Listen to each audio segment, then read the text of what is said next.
حالت جنابت میں اذکار اور تسبیح پڑھنا۔ حالت جنابت میں تسبیح ہاتھ میں لے کر تیسرا کلمہ، درود شریف، استغفار یا دوسرے اذکار اور دعائیں پڑھ سکتے ہیں۔ ام ساجد انڈیا سے، جی بالکل پڑھ سکتے ہیں، کوئی حرج نہیں ہے اس میں۔ اور خاص طور پہ جو خواتین مینسز کی حالت میں ہوتی ہیں وہ تو بالکل ہی عبادت چھوڑ دیتی ہیں، یہ بھی صحیح نہیں ہے۔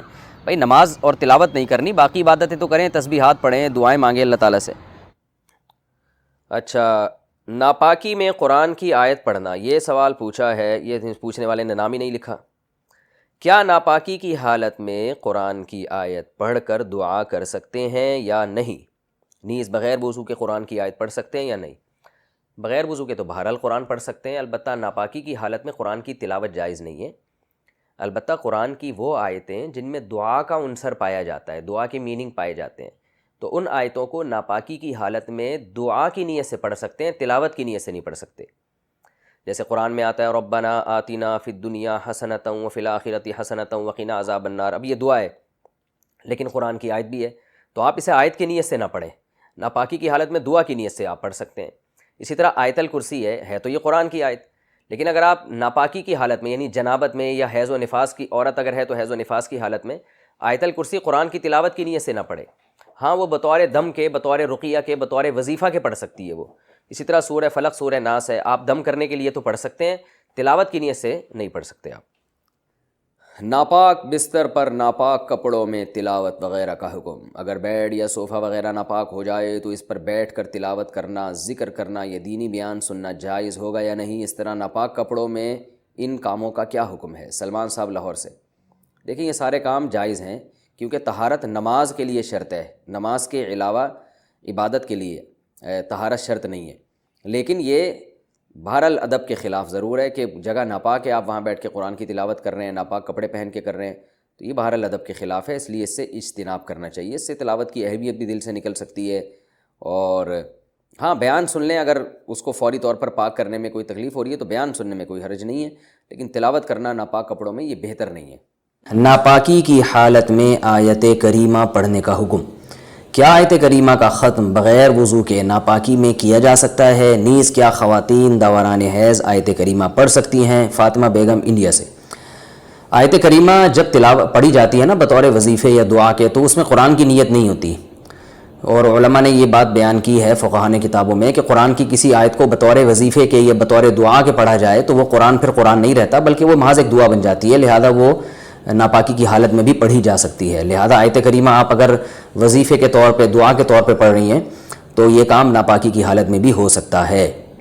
اسی طرح آیت کریمہ کے علاوہ سورہ فاتحہ ہے، یا رات کو سوتے ہوئے جو دم کیا جاتا ہے اپنے اوپر، سورہ فلق، سورہ ناس اور سورہ اخلاص کے ذریعے، تو یہ سب جائز ہے، اس میں ناپاکی کی حالت میں بھی کر سکتے ہیں، کیونکہ یہ قرآن کی تلاوت کی نیت سے نہیں ہوتا بلکہ یہ دم یا رقیہ کی نیت سے ہوتا ہے۔ قرآن پورا کرنے کے لیے حالت حیض میں قرآن پڑھ سکتے ہیں؟ میرا قرآن ختم ہونے میں 3 پارے رہ گئے ہیں، پیریڈ شروع ہو گئے ہیں۔ میں نے ایک کلپ میں سنا تھا کہ حیض کی حالت میں قرآن پڑھ سکتے ہیں اور تلاوت بھی سن سکتے ہیں، کیا یہ بات صحیح ہے؟ تلاوت سن تو سکتے ہیں، قرآن پڑھ نہیں سکتے۔ اس بارے میں میرا کلپ موجود ہے یوٹیوب پہ، محترمہ ڈاکٹر فرحت ہاشمی کا ایک ان کے حوالے سے ایک بات چلی تھی، اور جو ان کی اکیڈمی میں کام کرنے والی خواتین ہیں انہوں نے ایک فتوے کو وائرل کیا تھا جس میں یہ بتایا گیا تھا کہ حالت حیض میں بھی عورت قرآن کو ہاتھ لگا سکتی ہے۔ اس پر میں نے کلپ ریکارڈ کروایا تھا، تو میں محترمہ ڈاکٹر فرحت ہاشمی صاحبہ کا حوالے سے دے رہا ہوں کہ میرا نام لکھ کے نا جب یہ سرچ کریں گے تو اس پہ وہ کلپ آپ کے پاس آ جائے گا، تو اس میں پہلے پورا مدلل اس پر میرا بیان ہے دلائل کے ساتھ کہ حالت حیض میں عورت قرآن کو ہاتھ نہیں لگا سکتی۔ مقصد خدا نخواستہ ڈاکٹر فرحت ہاشمی صاحبہ پر تنقید کرنا نہیں ہے کہ علمی مسئلے میں ان سے اختلاف کرنا ہے، اور مجھے یہ یقینی بھی معلوم نہیں ہے کہ ڈاکٹر فرحت ہاشمی صاحبہ کی رائے کیا ہے اس بارے میں۔ کسی نے مجھے بتایا تھا کہ ان کی یہ رائے ہے اور وہ اس کو پروموٹ کرتی ہیں کہ حالت حیض میں عورت قرآن کو ہاتھ لگا سکتی ہے، تو اس پر میں نے دلائل سے ایک بات ریکارڈ کروائی تھی، وہ آپ سرچ کر لیں۔ قطع نظر اس سے کہ باقی ڈاکٹر فرحت ہاشمی ایسا کہتی بھی ہیں کہ نہیں کہتی، واللہ عالم، باقی ڈاکٹر فرحت ہاشمی صاحبہ کا جو ایک کام ہے ماشاءاللہ قرآن کی خدمت کے حوالے سے، اس کا میں بہرحال معترف ہوں۔ کراچی سے ایک خاتون نے سوال پوچھا ہے کہ ایام حیض میں غیر یقینی صورتحال ہو تو غسل کب کریں؟ حیض کے آخری دنوں میں جب ہمیں دن میں صرف یہ 1 یا 2 بار اسپاٹنگ ہوتی ہے، یقین نہیں ہوتا کہ اب خون آئے گا یا نہیں، تو ہمیں غسل کرنے کے لیے کتنا انتظار کرنا چاہیے؟ نیز اگر ہم نے انتظار کیا اور بلیڈنگ نہ ہوئی تو کیا ان نمازوں کی قضا کرنی ہوگی؟ یہ سوال اگرچہ حیا کے خلاف ہے لیکن بہت زیادہ پوچھا جاتا ہے اور خواتین بہت پریشان ہوتی ہیں۔ دیکھیے، جب کم سے کم حیض کی مدت 3 دن ہے، 3 دن کے بعد کسی خاتون کو جب حیض آنا رک جائے تو خواتین کو اپنی عادت کا علم ہوتا ہے، اگر غالب گمان ہو کہ اب دوبارہ بلڈ نہیں آئے گا، حتیٰ کہ اسپاٹنگ بھی نہیں ہوگی، غالب گمان قریب یقین ہو، تو ان پر لازم ہے کہ وہ غسل کریں اور نماز شروع کر دیں۔ لیکن اس کے بعد اگر 10 دن کے اندر اندر دوبارہ ذرا سی بھی بلیڈنگ ہو گئی، ذرا سی بھی، تو اس کا مطلب یہ تھا کہ وہ جو نماز پڑھی تھی وہ ناپاکی کی حالت میں پڑھی تھی، لہذا وہ نمازیں لوٹانے کی تو ضرورت نہیں ہے کیونکہ وہ نماز ہوئی نہیں سرے سے۔ لیکن جیسے ہی اسپاٹنگ ہو تو دوبارہ سے رک جائیں نماز پڑھنے سے، اور پھر جب غالب گمان ہو کہ اب دوبارہ بلیڈنگ نہیں ہوگی تو دوبارہ غسل کر کے نماز شروع کریں۔ تو یہ ہے، تو ان کا جو اصل سوال تھا کہ ہمیں غسل کے لیے کتنا انتظار کرنا پڑے گا، تو اپنا غالب گمان دیکھنا پڑے گا آپ کو۔ جب غالب گمان ہو جائے کہ اب بلیڈنگ بالکل بھی نہیں ہوگی تو آپ پر لازم ہے کہ آپ غسل کریں اور نماز پڑھیں، اور اگر اس کے بعد یعنی غالب گمان نہیں ہے یہ، بلکہ ایک تردد ہے کہ شاید ہو شاید نہ ہو، تو پھر غسل کرنا لازم نہیں ہے، کیونکہ الیقین لا یزول بالشک، یقینی چیز تھی حیض کا ہونا، اس کا ختم ہونے کا جب تک یقین نہیں ہوگا تو غسل نہیں کیا جائے گا۔ البتہ بعض دفعہ ایسے ہوتا ہے کسی خاتون کا خیال یہ ہوتا ہے کہ اب دوبارہ مجھے بلیڈنگ ہوگی، اور اس خیال سے انہوں نے غسل ہی نہیں کیا، تو پھر پتہ چلا کہ بلیڈنگ تو نہیں ہو رہی، تو پھر جو نماز قضا ہوئی ہے اس کی قضا بھی کرنی پڑے گی ان کو۔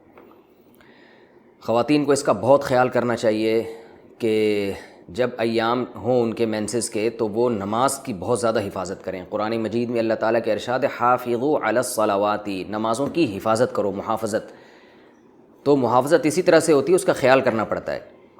تو فجر کی نماز اکثر خواتین کی گول ہو جاتی ہے کیونکہ وہ سوتے ہوئے میں گزر رہی ہوتی ہے اور اس دوران بلیڈنگ بند ہو چکی ہوتی ہے۔ تو جب خواتین کو اندازہ ہو کہ ان کے ایام حیض پورے ہو گئے ہیں، جیسے کسی کو 4 دن آتا ہے، کسی کو 5 دن آتا ہے، ایک عادت ہوتی ہے ہر عورت کی، تو 4 دن جیسے آنے کی عادت ہے، تو 4 دن کے بعد پھر ان پر لازم ہے کہ وہ صبح صادق کے وقت اٹھ کر دیکھیں کہ ہمیں بلیڈنگ آ رہی ہے یا بند ہو گئی ہے۔ ایسا نہ ہو کہ سوتے سوتے میں نماز ہی قضا ہو جائے۔ تو اگر بلیڈنگ بند ہو گئی ہے تو اس وقت غسل کر کے فجر پڑھیں، اور اگر بعض دفعہ یہ بھی ہوتا ہے کہ عشاء کی نماز بھی لازم ہو جاتی ہے، مثال کے طور پر صبح صادق کا وقت شروع ہو رہا ہے 5:30 پر، 5:30 بجے صبح، تو اب رات کو تو خاتون کا خیال یہ تھا کہ بلیڈنگ ہو رہی ہے اور آخری دن ہے ان کا ایام حیض کا، تو ان پر لازم تھا کہ وہ صبح صادق سے پہلے اٹھ کے دیکھیں کہ واقعی بند ہو چکی ہے یا نہیں۔ اگر بند ہو چکی ہے تو پھر یہ عشاء کی نماز بھی واجب ہے، عشاء کی نماز بھی پڑھنی پڑے گی آپ کو۔ تو بعض خواتین بالکل اس میں غفلت سے کام لیتی ہیں۔ میں یہ نہیں کہہ رہا کہ ابھی بلیڈنگ شروع ہوئی ہے تو رات کو دوبارہ ہر رات کو اٹھ کے دیکھنا شروع کریں کہ بلیڈنگ ہے یا نہیں ہے، تو جو عادت ہے اس کو تو گزرنے دیں۔ 3 یا 4 دن کی کسی کو عادت ہے، کسی کو 5 دن کی عادت ہے، لیکن جس دن یہ احتمال شروع ہو جائے کہ اب بلیڈنگ رک سکتی ہے تو اس دن عشاء کی نماز اور فجر کی نماز میں خاص طور پر خیال کریں، کیونکہ یہ 2 نمازیں سوتے میں گزر جاتی ہیں۔